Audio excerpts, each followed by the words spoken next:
Well, I started out in the wine business, was actually born into the wine, you know. Your family was in the wine business? Yeah, in Temecula in Southern California. Okay. There's a little wine region down there, little town of, not so little town of Temecula anymore. It's everything about the region's getting bigger now. Yeah, I think there's now like 30 or 40 wineries, but back in the day, my parents planted the very first vineyard in Temecula in 1968, and there was no wineries, there was no grapes there yet.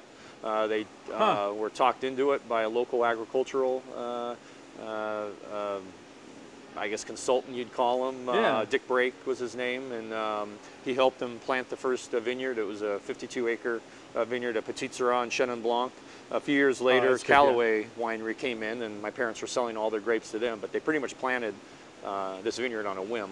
So you guys were more involved, like farming first? Yeah, were you making small lots of it at home? Farming first, and my parents were home winemakers. Okay. And then in 1978, they decided to open a winery. Oh. And by that point, they had sold their original vineyard, bought another piece of property. That's where I grew up, planted an 8-acre vineyard at Petit Syrah, put the winery on that property, and so I was born and raised kind of in the grape growing, winemaking business.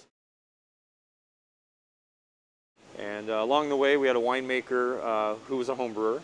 I tasted her home brews, so I kind of had learned about home brewing when I was in high school. And then, you know, grew up working in the winery still. And when I went off to San Diego to go to college, about a year into living in San Diego, I had moved. My sister and I were roommates. She'd moved out of the area. So a couple of friends and I moved in together, and they were really into good beer. You know, at the time that was, you know, Sierra Nevada. But they were buying it, right? They weren't making it yet. Yeah. So you knew there was good beer around. You were making beer. They weren't even making beer yet. Oh. And they were, you know, into Liberty Ale and Sierra Nevada Pale Ale, Anchor Steam. You know, at the time, Pete's Wicked Ale, Sam Adams. That was about all there was. Grants, a couple others, but you really couldn't get much. So we decided to start home brewing, and there was a little. How did you even know about it? Like, what was well, through our winemaker. You know, I knew about home brewing because she was doing it, so I'd had a taste of home brew. You know, these guys were into good beer. Knew that home brewing was a hobby. There was a little wine and beer hobby store out in El Cajon called Beer and Wine Craft. Owen and Audrey were the old couple that owned it. It always seems to trace back to homebrew wine supply shop. At some point, you know, there's this kind of loving, like, faraway look. And they like, I mean, exactly what you did reminded me. It's like, oh, it's like so and so and so and so runs a shop. These are the hours I used to go here. But it's pretty cool. Yeah, they definitely were an early influence. That's the start, man. You know, of you know, home brewing, and they were even getting some experimental hops through Hop Union. This was back, you would have been in 89, two experimental hops. It was probably like 3 hops available back then. Anyway, you get Cluster, Cascade, Chinook. I mean, there was a couple Northern Brewer. You could you could get a couple, maybe like Pearly or a couple German hops, you know, Hallertau, that sort of thing, but wasn't a whole lot. But at the time, I remember buying a hop called CFJ 90. That eventually became Centennial. And then another experimental hop called CFJ4. CFJ4 was like Cascade doubled. It was like a 9 or 10% alpha Cascade. It was really nice, but that didn't make it for whatever reason. Maybe powdery mildew. Who knows? Maybe it doesn't grow well. I keep asking Jason Peralt to try to find CFJ4 and bring it back. It still haunted you? See if I still would like it. I loved it. I love CFJ4. And in fact, I even talked to Steve Dressler at Sierra Nevada, their brewmaster, about CFJ4. And he goes, oh yeah, I remember CFJ4. Really? Yeah. So anyways, but yeah, this little homebrew store in El Cajon, you know, outskirts of San Diego County. We're getting, you know, these weird experimental hops, and so my roommates Dennis and Steve and I were home brewing. We were doing really wacky beers and traditional beers. After about a year and a half home brewing with them, we all kind of went our own ways, and I moved back to Temecula to help my parents at the winery. They needed some help in the winery, but not before I went to Europe for 10 or 12 weeks and really saw the beer scene there. I went to several countries. Thought I was only going to be in Belgium for a couple days, and ended up spending a week there. That was definitely my early. Like chocolates and French fries. I'm done, right? You know, you think I pretty much I've done it. You know, and then like, whoa, what is this? So found the beer culture there. Loved it. You know, I still remember taking a tour of Cantillon at you know. On your first trip? Yeah, the age of 19, you know, Euro-Rail Pass. And it's funny. Boosh. It's funny because I remember meeting Jean-Pierre and Claude, whose son Jean now runs the brewery. And it's funny. I remember meeting them, and now we're friends with them. You know, 20 plus years later. Did you take? I mean, you know, the sours have that kind of, you know, and the funk is one of these things that maybe. Did you take to it immediately? No. Yeah, it was kind of like that's just, pretty interesting. It was interesting. And, yeah, but it stayed with you. Yeah, definitely. And then moved back, you know, to Temecula to help my parents at the winery. Again, ultimate home brewing environment, slope floors. You know, didn't have a system quite this nice. It was all stuff I built myself, and but was brewing, you know, 2-3 nights a week, and was kind of honing in an IPA recipe. And that was really what I was focusing on the most. I was brewing, you know, 9 times out of 10, I was doing an IPA. And that ended up being our main beer. Was this kind of like a Jones for the ghost of the beers in Europe past kind of a thing? You come back, you're dying to find... Yeah, because there wasn't any IPAs in England then. No, IPA was something that, you know, I loved Liberty Ale. I loved Sierra Nevada Pale Ale. I loved the hoppiness, and was definitely making pale ales. But I knew I wanted to open a brewery. But I wanted to do it with beers that weren't already on the market. So instead of doing a pale ale, we went a little bit lighter and did a golden ale. And by that point, Mount Hood and some of those Hallertau derivatives had come out. Maybe Liberty had come out shortly after that as well. And so we were using, I think, like Pearl and Mount Hood were those for the golden. And then, which was a great entry-level beer, but then we were going bigger than pale ale, doing an IPA, and created this IPA that was 92 BUs right off the bat. Wow. And then like on purpose? Yeah, on purpose. Checking. Wasn't a mistake. Just checking. But when I finally moved forward with opening Blind Pig, my first brewery, which is in Temecula, my buddy Bill, who ended up being my contractor and assistant brewer, had known this guy in Bisbee, Arizona, named Electric Dave. And Bill took me out to Bisbee, and he says, "You need to see this guy, Electric Dave. He built a brewery for, you know, pennies on the dollar, and you really got to see this because, you know, you want to open a brewery, but you don't have any money. This would be a great model to follow." Details, man. And so we went there. I brewed with Dave, and as it turned out, a couple years later, his brewery closed, and we bought the old Electric Dave brewery. So it was all equipment he had pretty much made himself or, you know, scavenged himself. Yeah. And it was a lot of scrapyard stuff. And our fermenters were actually plastic. They were conical, food-grade plastic tanks. And we made great beer with them. And we had every different size Grundy tank in a cold box. And so we built the brewery from scratch with everything, including, you know, build out equipment, getting a logo designed, delivery truck for $150,000, $160,000. Now, if you want to start a brewery, you're probably $500,000 to $1 million easy. I mean, $500,000 barely gets you anything. You know, if you want to do it right, $1 million. So, so $150,000 was, you know, what we had.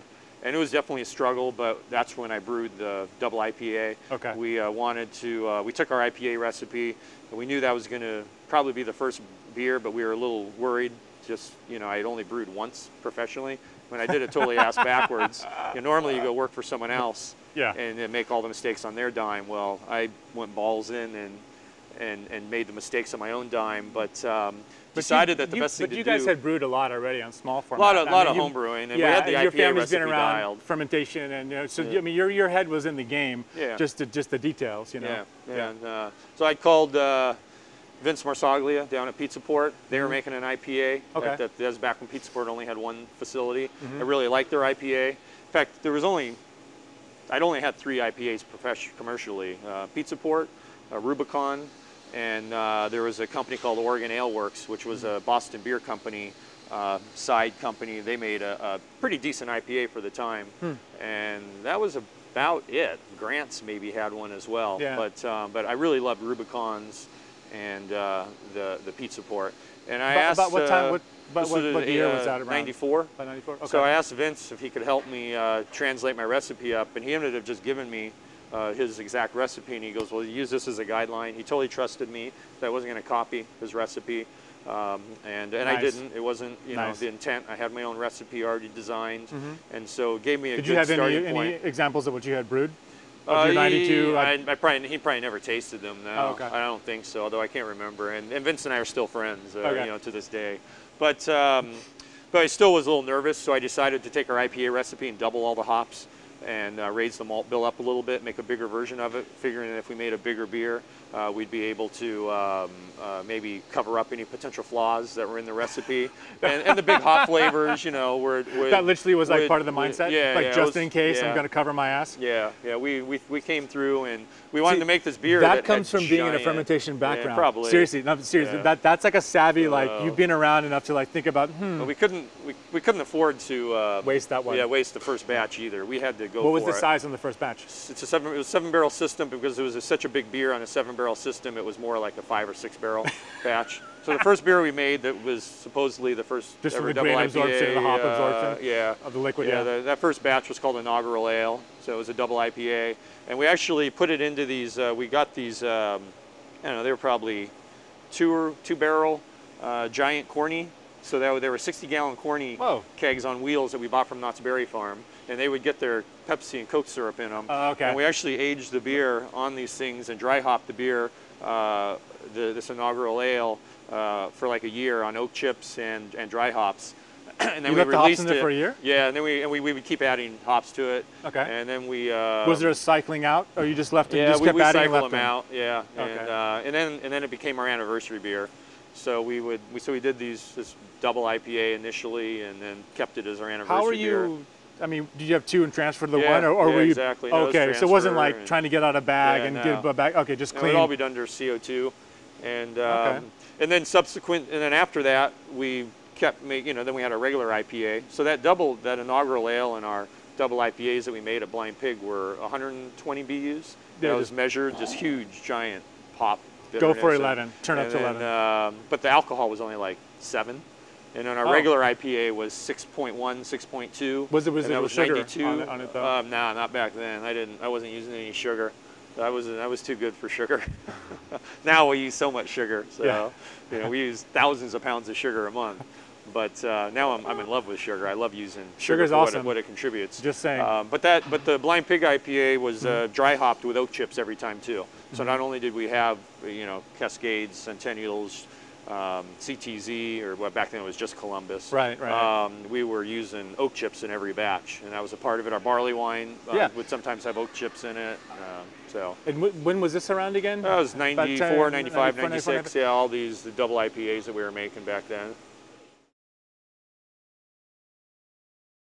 After a few years at Blind Pig, my 100+ hour work weeks, more like 120-hour work weeks, were just kind of taking a toll. Yeah. By that point, Natalie and I got married, and we decided that it was just going to be so far off before Blind Pig really became profitable and successful that I sold my part of the brewery to my former business partner and his buddy.